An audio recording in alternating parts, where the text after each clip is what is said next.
ಮಾಡ್ತೀನಿ ಕಣೆ, ನಿನ್ನ ಮೇಲೂ ಮಾಡ್ತೀನಿ. ಏನೇ ಮಾಡ್ತೀಯಾ? ಈಗ ಭೂಮಿ, ನನ್ನ ಮೇಲೆ ಕೈ ಮಾಡೋ ಅಂತ ಕೆಟ್ಟ ಆಲೋಚನೆ ನಿಮ್ಗೆ ಯಾಕೆ ಮೇಡಮ್? ನೀವು ನನ್ನ ಮೇಲೆ ಕೈ ಮಾಡಿದ್ರೆ ಆಮೇಲೆ ಊಟ ಯಾವ ಕೈಯಲ್ಲಿ ಮಾಡ್ತೀರಾ ಅಂತ ಹೇಳಿ ಅಪೇಕ್ಷೆಗೆ ಟಾಂಗ್ ಕೊಡ್ತಾರೆ.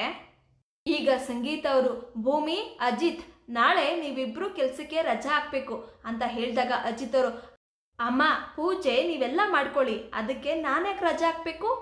ಈಗ ಸಂಗೀತ ಅವರು, ಪೂಜೆಗೆ ಕುತ್ಕೊಳ್ಳೋದು ನೀವಿಬ್ರೇ.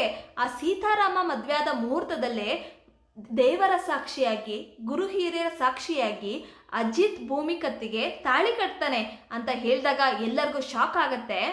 ಅಂತ ಹೇಳಿದಾಗ ಅಜಿತ್ ಮತ್ತೆ ಭೂಮಿ ಇಬ್ರು, ಚಾನ್ಸೇ ಇಲ್ಲ, ನಾವಿಬ್ರು ಪೂಜೆ ಕೂರಲ್ಲ, ದಯವಿಟ್ಟು ನಮ್ಮನ್ನ ಬಲವಂತ ಮಾಡಬೇಡಿ ಅಂತ ಇಬ್ರು ಇಲ್ಲಿಂದ ಹೊರಟೋಗ್ತಾರೆ. ಇಲ್ಲಿಗೆ ಸಂಚಿಕೆ ಮುಕ್ತಾಯಗೊಳ್ಳುತ್ತೆ. ದಯವಿಟ್ಟು ನಿಮ್ಮ ಅನಿಸಿಕೆಗಳನ್ನು ಕಮೆಂಟ್ ಮಾಡಿ. Thank you.